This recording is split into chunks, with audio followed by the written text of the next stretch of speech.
আমরা সারা বিশ্বব্যাপী আজাদী আনবো, সারা বিশ্বব্যাপী আমরা ইনসাফ কায়েম করবো ইনশাআল্লাহ। সেই জাতিসংঘ একটা পুতুল সংগঠনে রূপান্তরিত হয়েছে।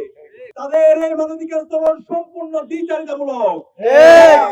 মার্কিনীদের যে জাতিসংঘ, সেই জাতিসংঘ একটা পুতুল সংগঠনে রূপান্তরিত হয়েছে। তাদের অনেক মানবাধিকারের চার্টার আছে। আপনারা তাদের মানবাধিকারের যে চার্টার গুলো আছে সেগুলো একটু পড়বেন। আইসিএসপিআর, আইসিএসসিআর, কনভেনশন এগেইনস্ট টর্চার, অসংখ্য তারা মানবাধিকার সনদ তারা তৈরি করেছে। চমৎকার চমৎকার তারা ওই মানবাধিকার সনদে কথা বলেছে, কিন্তু তাদের মানবাধিকার সনদ, তাদের এই মানবাধিকার সনদ সম্পূর্ণ দ্বিচারিতামূলক।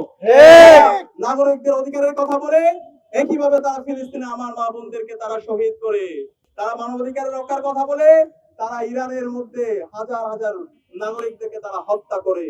সুতরাং এই ধরনের পুতুল সংগঠনকে আমরা ধিক্কার জানাই।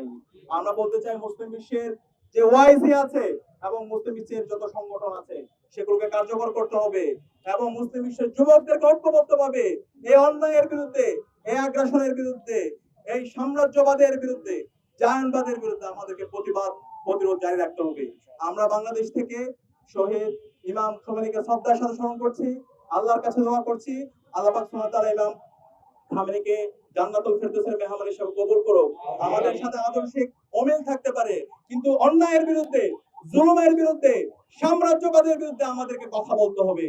আমরা যদি কথা না বলে চুপ থাকি তাহলে আজকে ইরানের উপর যে হামলা হচ্ছে, আজকে ফিলিস্তিনের উপর যে হামলা হচ্ছে, ঠিক একই হামলা আমার উপর হবে, আমার দেশের উপর হবে, মুসলমানদের উপর হবে। সুতরাং আমাদের মুসলিম যুবকরা বেঁচে থাকতে আমরা বসে থাকবো না, আমরা আমাদের প্রতিরোধ জারি রাখবো। আমরা আল্লামা দারুল সাইদ হুজুরের ভাষায় বলতে চাই, বিড়ালের মতো 500 বছর বেঁচে থাকার দরকার নাই, সিংহের মতো 1 ঘন্টা বাঁচতে চাই। ইমাম খোমেনি, ইয়াহইয়া সিনওয়ার, ইসমাইল আরিয়া এবং আমাদের যারা নেতৃবৃন্দ ছিল তারা বিড়ালের মতো বেঁচে ছিল না, তারা সিংহের মতো সারা জীবন গর্জন দিয়েছে।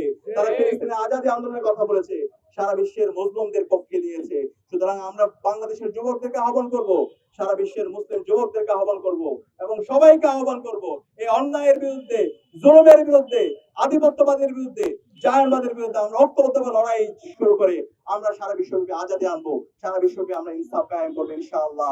ইনকিলাব জিন্দাবাদ।